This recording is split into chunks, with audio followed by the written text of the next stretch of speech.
We know the generational effects trauma can have on a family, but can the same be said for forgiveness? An unexpected, I'll say, second season of the KSL podcast, The Letter, explores that concept. Amy Donaldson is joining me. She's the executive producer and host of this popular podcast. I'm going to say it's great to meet you, sister. We work in the same building. I have mad respect for the work that you do. I hear you on the radio all the time, and I am a sincere fan, but this is your first Studio 5. Well, I am so happy to be here. Hopefully not my last. No, come hang out on the fun side of the building. Come cook in the kitchen. Anytime you need a food taster, I'm down. You're it. All right. Why did you decide to do a second season, Amy? Yeah, I'd say that I actually didn't make that decision. It got made for me. I got an email from a gentleman a former prosecutor I haven't talked to in 25 years.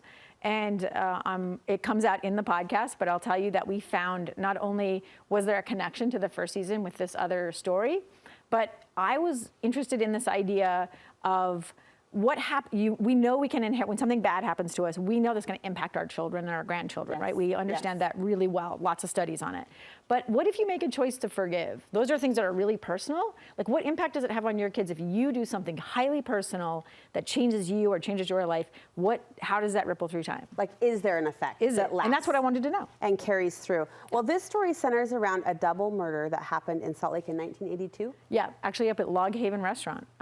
2 young fathers were killed, left 5 children without their dads, and a 25-year-old manager of the restaurant was eventually confessed. We've got a clip of families hearing this news, and this is where the raw emotion starts to come out, which you draw out in such a respectful but compelling way. Let's take a listen. Not long after Jordan left home the morning he died, Deanne Rasmussen woke her children for the day. Jordan told me that he would call me. I called down to his office, and they said, no, Jordan hasn't come in yet. But mom duties beckoned. And shortly after 11:30, my doorbell rang. So I got up, opened the front door, and I just knew. They said, we have something terrible to tell you. Gosh, isn't it amazing? It's always amazing to me as a TV producer how audio can take you right to that spot. 28 years as a print journalist, I'm loving podcasting because I can immerse you in their world, and that it's not always, I need you to understand what happened to them, and that's one of the things that's really hard about this podcast. So what did happen? So that's her bishop and a friend of hers, one of her best friends, telling her that her husband has been killed. And at the time they didn't know what happened. So she's sort of learning, but she really doesn't have time to process it because the first thing she has to do is then go and tell Jordan's mom and his sister. And it's the day, I just take you through the day as they learn what has happened to Jordan.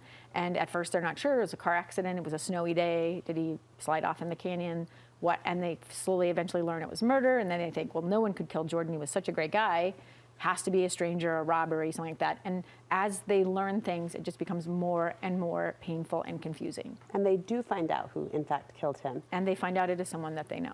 And understandably, the family, I mean, words don't even come close to describing, I'm sure, but devastation, anger, but they did something that no one saw coming. Yeah, and I think in our team, as we were putting this together, and we do a little group listen where I give everybody a chance to listen to my very, very rough work. And a lot of the members of our team were like, we don't understand this. We don't believe this. This is crazy. What is happening here? And so I knew that if I needed listeners to understand why they did what they did, I was going to have to really put them in their shoes. So they go to make a visit, right? This family.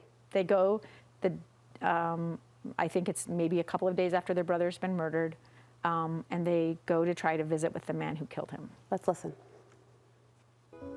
As Jordan's sisters struggled to make sense of their brother's murder, they turned almost immediately to their faith. They prayed for help, avoiding the anger and resentment they feared might consume them. And then, Leslie and Diane did something completely unexpected. That was when we decided. We feel, kind of badly for him that whatever happened. I mean, he must have been so distorted and so to do anything like this. And so we went down to the jail. That's right. Just days after their only brother's murder, they went to the jail hoping to talk to his killer.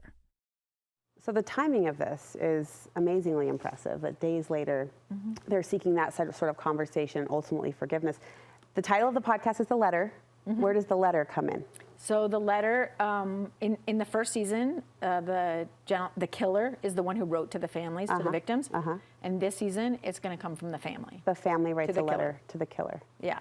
And so, and the other thing is, this is a much more complicated story. You have 2 deaths, and you have 2 families that are devastated. And I will say that one of the things I'm really struggling with at this moment is the impact this is still having on these families. I talk to everybody involved almost every day and have shed many tears. I feel a pretty big weight right now, but it's overall like such a positive thing to talk about grief, to talk about loss, to talk about resilience, to talk about forgiveness, and to talk about who's it for.